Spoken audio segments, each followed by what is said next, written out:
Okay, today we're going to tell you a truly chilling story. It starts way back in the late 19th century, but it really unravels into this terrifying saga in the mid-1920s. We're tracing the life and crimes of a man known by, well, a really unsettling nickname, the Gorilla Killer. It sends a shiver down your spine just hearing it. It really does. You're about to hear about a figure often called America's first widely recognized serial killer and sex offender. His spree of violence shook two whole nations. Yeah, a trail of 22 victims in just 16 months. It's staggering. Staggering. And we want to understand not just what he did, but try to explore the really complex and frankly disturbing why behind the monster he became. Absolutely. It's fascinating in a grim way how the details, the trauma, the mental illness, it all seems to weave together with the horrifying acts he committed. So let's start right at the beginning. Earle Nelson, born May 12, 1897 in San Francisco. Parents very young. Very young. Yeah. And tragedy struck almost immediately. By the time Earle was just 9 months old, his mother died from syphilis. Which he contracted from his father. Exactly. And then 6 months later, his father died too. Same disease. So effectively orphaned before he was even 2 years old. Never knew them. Never knew them. He was raised by his maternal grandmother, Jenny Nelson. He took her last name. Right. And she was quite strict. 44 years old, devout Protestant. Very strict, rigid religious teachings, constantly reading the Bible to him. That profound early loss, losing both parents like that, it's a huge red flag in developmental terms. How so? Well, it creates this fundamental problem with attachment, with forming secure bonds. Sometimes it leads to this desperate, maybe twisted need for connection, or, the opposite, complete detachment. And then add that strict religious upbringing on top. It creates a very complicated internal world for a child. Conflicting messages, perhaps. And his behavior as a kid, it was really peculiar. Yeah, the sources mention hyperactivity. Intense hyperactivity. Doing strange things like walking on his hands, running on all fours like an animal. Like a cheetah, yeah. And that weird habit of chewing ropes. To lift heavy things with his teeth. It's just bizarre. So bizarre. But then he'd also have these long periods of just withdrawal, sitting alone, staring blankly for hours. And putting his ear to walls, trying to eavesdrop. Yeah. And terrible hygiene, hated baths. You see this mix. The hyperactivity, the strange fixations, the social withdrawal. It really points towards possible neurological or developmental issues, maybe even early psychosis signs. But the grandmother just thought it was kid things. Apparently. So critical warning signs were missed. Yeah. And then the social isolation. Getting teased as the wild man of Borneo. Because of how he ate. Using his hands, licking plates. And eating huge amounts of food. Way more than other kids. Yeah. It just pushed him further outside, deep in that sense of being different, alienated. And this is really disturbing. At just 7 years old, he gets expelled from school. For aggression, right? Right. Shouting at classmates. Yes, and talking to people who weren't there. Seeing things others couldn't. Hallucinations, even then. And he was obsessed with the great beast from the Bible. Knew all the lines perfectly. That's highly significant. The great beast, a figure symbolizing chaos, destruction from the book of Revelation. And this is all happening while San Francisco is dealing with high crime epidemics. The family's terrified. But Earle found it entertaining. That's what the account suggests. Entertaining. Which just begs the question, why? What's entertaining about fear and death to a 7-year-old?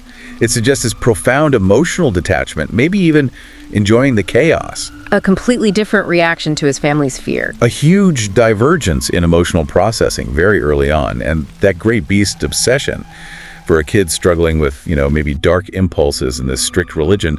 Maybe that character offered some kind of twisted justification, a narrative for what he was feeling inside. Wow. Okay, then comes a huge turning point. He's 10 years old. The streetcar accident. Horrific. Hit by a streetcar, dragged 50 feet. Coma for 6 days. Doctors thought he wouldn't make it. His Aunt Lillian sat with him, reading the Bible the whole time. Miraculously, he pulls through. But he's changed. Severe cluster headaches, extreme mood swings, memory loss, short-term memory problems. Yeah, becomes even more withdrawn.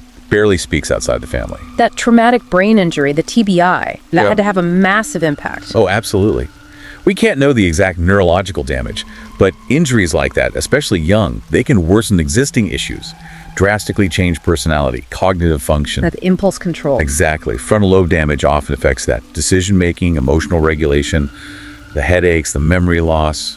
They weren't just physical. They deepened his isolation, made him even more unpredictable. Then when he's 14, his grandmother Jenny dies. Another major loss. He drops out of school.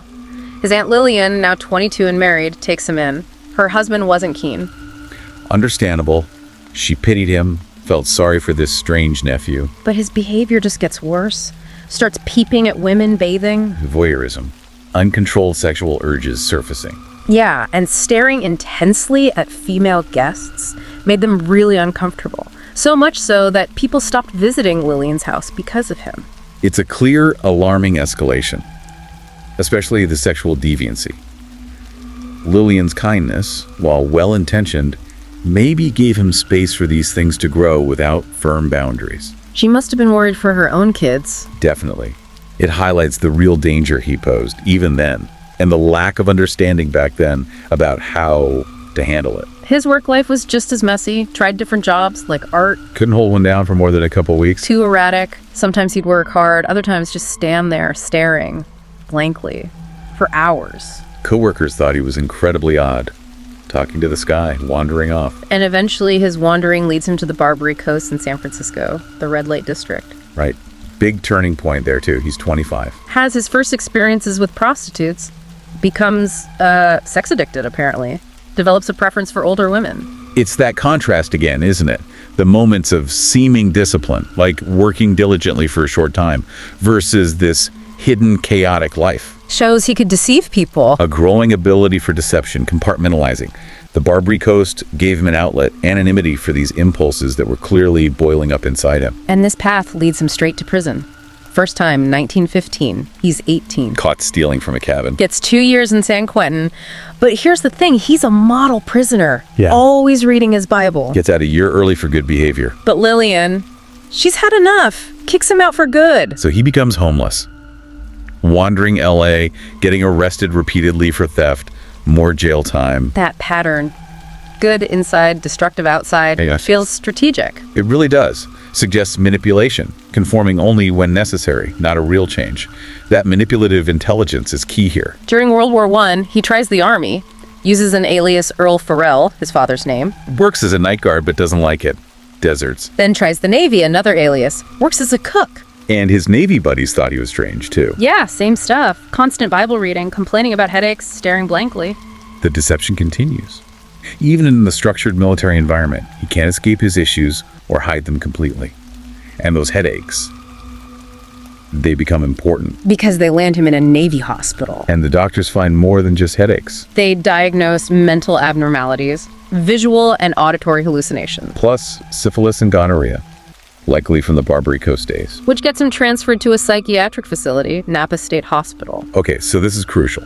How much of what happens next is because of untreated mental illness, compounded by syphilis, maybe neurosyphilis, and those head injuries? Neurosyphilis, that affects the brain directly. It can, absolutely, cause cognitive decline, psychosis, personality changes, even dementia. Combine that with TBIs. It's a potential biological nightmare fueling his mental state. At Napa, they diagnose paranoia, delusions, hearing voices telling him to hurt himself, seeing poisoners. He was deemed mentally insane, which back then was a broad term for severe psychosis, a fractured sense of reality. Their understanding wasn't as specific as ours today. He spends 4 years at Napa, but despite everything, he's cunning. Keeps pretending he's better. Repeatedly. As the hallucinations are gone, he's fine, desperate to get out, tries escaping 3 times, fails. But the 4th time. May 24th, 1919, he makes it.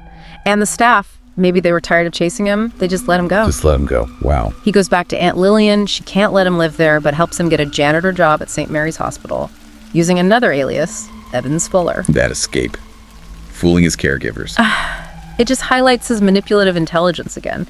Even while seriously ill, shows premeditation. The system just wasn't equipped for him.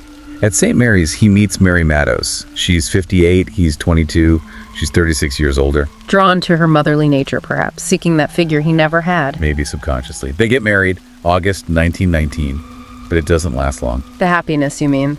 Yeah. He's still got the poor hygiene. He's childishly dependent, but also intensely jealous. Rages, destroying property. If anyone even got close to Mary, even her own brother, and their intimate life, It was distressing for her. High sex drive, forceful. Left her unhappy. Yeah. And when she refused him, He'd masturbate openly in front of her. it's just a stark picture of his pathology. Seeking comfort, but his impulses, his lack of empathy, they destroy any chance of it. Violent reactions to rejection, aggressive sexual behavior, zero control. Their marriage is completely unstable. They move constantly because he thinks people are following him, trying to poison him. Paranoia is still there, headaches getting worse without medication. Yes, affects his work. Then he has another head injury, collapses at work, falls downstairs, hits his head again. Escapes treatment again before recovery. Yeah, and this second trauma just amps up the volatility. Quick temper, impossible to work with, gets fired. And the fighting with Mary. Leads her to seek a divorce. Yeah. And then, the terrifying incident. He tries to strangle her. She escapes. Manages to escape. Flees. Never sees him again. That sequence. Abandonment by Mary. Repeated head trauma making things worse. Untreated mental illness. It's a perfect storm. The attempt to strangle her. It's a clear preview of what's coming. A terrifying inability to control violent urges, especially when rejected. He's really escalating now, reaching a boiling point. Abandoned, his life just spirals, becomes an alcoholic, blows all his savings on booze and prostitutes. And then, May 19th, 1921. He impersonates a plumber to get into a house, lures a 12-year-old girl, Mary Sommer, to the basement, sexually assaults her. Thankfully, the family intervened. Yes, he's arrested, gets 2 years in prison, and in there, his behavior gets even stranger. Pulling out his hair, eyebrows, fighting, screaming at night, seeing faces on the walls. That assault. It's a grim blueprint for his later murders. Deception, sexual violence, targeting the vulnerable. His mind is clearly deteriorating rapidly in prison. Because he's getting worse, they send him back to Napa State Hospital, another 4 years. This time, the diagnosis includes dementia and specific headaches. Occipital headaches. Yeah. But after 4 years, in 1925, the hospital says he's improved. Again. No more hallucinations, cooperating with meds. So they release him, and then he vanishes. Nobody knows where he went. And this disappearance, this marks the start of the real horror. Exactly. Yeah. The beginning of his reign of terror. It's just a catastrophic point. A man with this history, severe mental illness, violence, sexual deviancy, brain injuries, proven deception released as improved Highlights the limits of psychiatry back then. severely, and directly leads to unleashing this predator. It raises those really tough questions about individual liberty versus public safety we still debate. February 20, 1926, San Francisco, his first known murder. Claire Newman, 62, a boarding house owner. Uses an alias, Roger Wilson. Looking for a room. As she shows him around, he just strangles her Yeah. in the hallway, drags her body to an empty room. And then rapes her corpse. Yes, and as he leaves, he calmly tells Claire's nephew who saw him, "I'll be back in an hour." Just cold calculation, utter detachment. The nephew finds her, neck bruised, clothes disheveled. Police have a description, but no name. That mix. The calmness, the immediate post-mortem assault, the casual lie to the nephew, it shows premeditation, zero remorse. Not passion, but pure depravity. Just 2 weeks later, March 10th, 1926. Same city, same method. Laura Bill, 63, another boarding house owner. Same deception. Same trick. Strangles her with a rope this time, so tightly it cuts into her flesh, draws blood, then rapes the corpse, Described as well-dressed. carrying a Bible. Yes, the pattern continues. June 26th, Lillian St. Mary, 63, another owner, strangled, raped. The speed, the consistency. It's his signature now. That rope detail, the sheer force. It's cementing that guerrilla killer name. Highlights his brutality, his strength. And the victims, older women running boarding houses. Seems like a specific targeting of vulnerability. As the news spreads, he moves south. Santa Barbara, July 10th, 1926. Ollie Russell, 53, boarding house owner. And this one, a tenant actually saw him through a keyhole. Saw him having sex with Ollie's motionless body. Thought it was private at first, then found her strangled and violated. Horrifying. 5 weeks later, same city, August 16th, Mary Nisbet, 52, another owner. Her husband finds her. And this one was particularly brutal. Horrific. Face smashed, teeth broken, shoulders, hips dislocated, strangled so violently with a towel that the towel broke. Broke the towel. The force that really solidifies the guerrilla killer image. Police suspected the husband initially. Because of the sheer brutality. But neighbors saw a muscular, well-dressed man, large hands, near the house. That escalating brutality, it fit this predatory pattern. Older women, perhaps seen as easier targets. And the description, well-dressed, Bible, but capable of this. adds to the chilling picture. The media latches onto the gorilla killer. Also, the nine-finger strangler, because of his hands, he keeps moving up a West Coast, Oregon, Washington. More victims. Portland, October 19th to 21st, 1926. 3 women in 3 days. Hides the bodies in closets, attics, steals valuables to sell. 3 in 3 days. But then, something strange happens. November 18th, he attacks Essie Murray, 28, tries to strangle her. What? She tells him she's pregnant.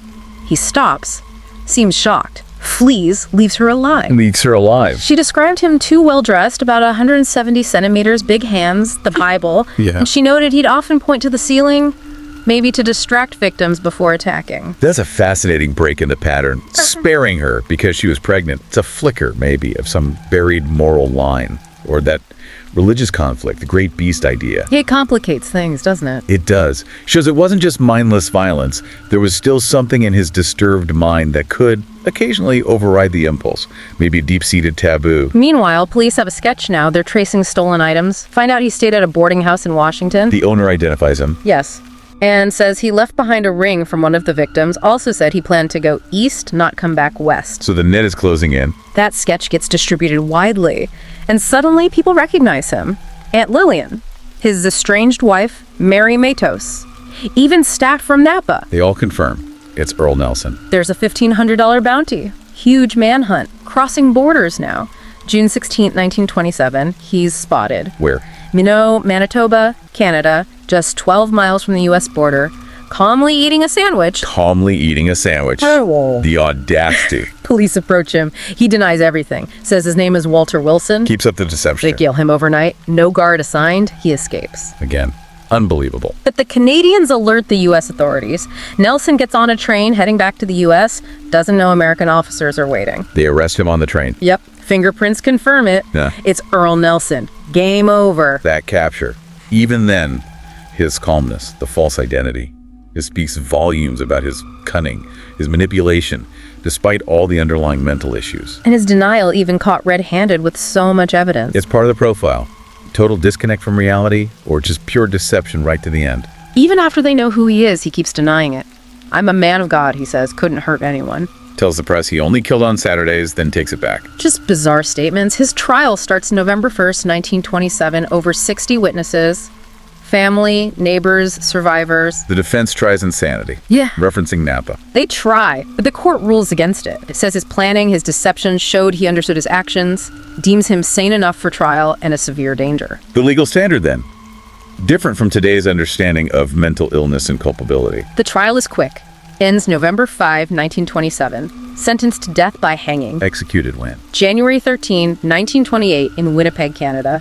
Right to the end, he insists he's innocent. His last words, "I forgive those who have wronged me." Chilling, that final denial. Profound delusion. Or just a final refusal to face what he'd become. That great beast theory. Maybe he saw himself as bringing darkness so light could emerge. A twisted internal justification. It's hard to fathom. His case really highlights those early struggles with mental illness in the legal system. The questions are still relevant today, even if our understanding is much deeper. So reflecting on all this, the story of Earle Nelson, the gorilla killer, it's just a stark reminder, isn't it? Trauma, mental illness, violence, the devastating consequences when it all collides and goes unaddressed. Absolutely. It's a dark chapter, but it forces us to look at how we understand mental health, responsibility. His life was this tragic trajectory loss, brain injuries, a pathology that grew until it consumed him and terrorized so many. It really underlines how crucial it is to recognize warning signs, understand the complexities. And the societal need to address these issues. His case, horrifying as it is, pushed the conversation about criminal psychology forward, even if the tools weren't there yet. We hope telling this story, unsettling as it is, has given you a deeper insight into this really unique and disturbing case.